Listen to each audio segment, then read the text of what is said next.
Today I want to talk about the only canonized saint in the Catholic Church that was addicted to opium. And I've been practicing saying his name for a couple days now, but I'm still gonna butcher it, so just forgive me. But his name is Saint Mark Ji TianXiang. That's as close as I can get. Anyways, he was a Chinese doctor from the 19th century. He was a husband, a father, a doctor, practicing member of the Catholic faith. Um, he ended up falling ill to an ailment. And back in the 19th century, they used opium a lot to cure a lot of different diseases. So he was prescribed opium, which it cured his ailment that he had, but it unfortunately left him with a addiction to opium. So he went to confession. He said, "Father, I'm taking this drug. I don't know how to get off of it."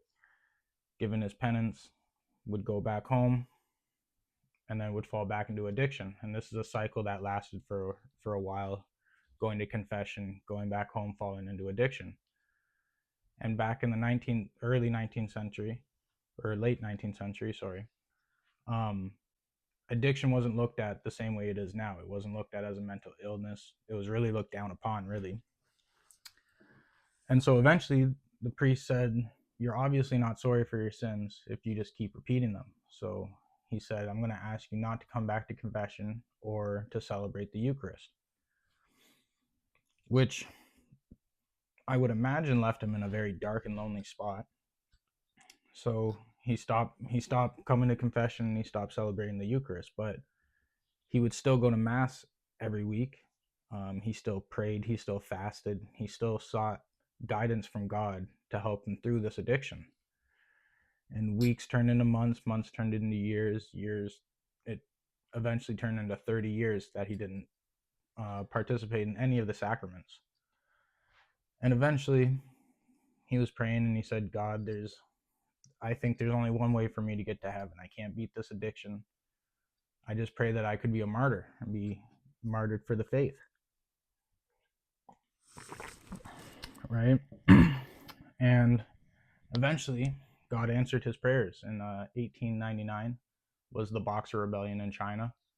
A lot of Christians were persecuted during that time, and him and his whole family was rounded up. Him and 9 of his family members, and they were asked to denounce their faith, which they all rejected, and they were led away to the beheading place wherever they beheaded people. And Saint Mark went with his family, and he asked if he could be killed last. He wanted to make sure that each of his family members didn't die alone. So he watched all of his family members get beheaded, and then he was the last one asked to denounce his faith. He said no, and they beheaded him as well. So his prayer was answered in that way. He was a martyr during the Boxer Rebellion. So he was canonized in 2000 as a saint. He's the patron saint of struggling with addiction, and he's a sign of perseverance, hope, and hidden holiness. And I found a verse here that I think perfectly sums up what Saint Mark, who he is as a saint, and that's in Matthew 24:13, and it says, "He who perseveres to the end will be saved." And that's exactly what happened to Saint Mark. So I hope this helps anyone that's struggling with addiction or any other kind of sin, and I hope you guys have a great day, and God bless.